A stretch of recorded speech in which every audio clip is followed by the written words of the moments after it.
आयज आमच्या भारतीय जनता युवा मोर्चान एक लॉ कॉलेजीचो एक इश्यू आशिल्लो की खंय तरी फर्स्ट सेमेस्टर सेकंड सेमेस्टराक जर बॅक आसत एक दोन पेपर जाल्यार तांकां फायनल इयराक क्लियर जावपाक येना आशिल्लें.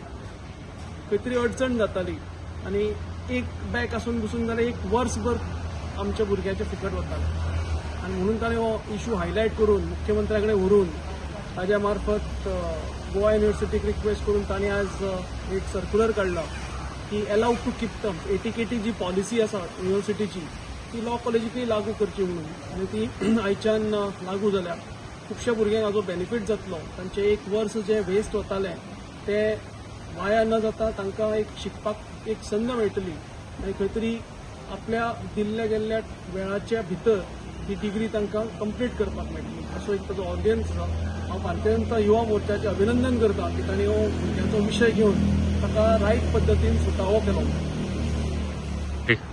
हांव समस्त लॉ कॉलेजी कडसून दोनूय गोंयच्या लॉ कॉलेजीं कडसून सीएम सराक आनी दामो नायक सराक मनासून देव बरें करूं म्हणून सोदता. कारण तांचे खातीर हो आमचो जो BA LLBच्या आनी LLBच्या भुरग्यांचो एक इश्यू जाल्लो जो की बॅकलॉग पेपरांचो म्हणटा तो. ताका लागून भुरग्यांक बसोंक दिनाशिल्ले ऑर तांकां क्लासीस बी अटेंड करूंक पॉसिबल नासलें. तो एक रिजॉल्व जाल्लो आसा आनी ताका लागून आतां आमकां लायक जितली अफेक्टेड भुरगीं आसलीं तांकां सगळ्यांक प्रमोट करतली म्हणून असो हें दिला. आणि रिलॅक्सेशन दिला फॉर द स्पेसिफिक इयर 2026 आणि 2027 ज्याच्या खातीर आता त्यांच्यानी क्लासीन बसून लेक्चर्स अटेंड करू शकता आणि फुडें प्रमोट जाऊ शकता.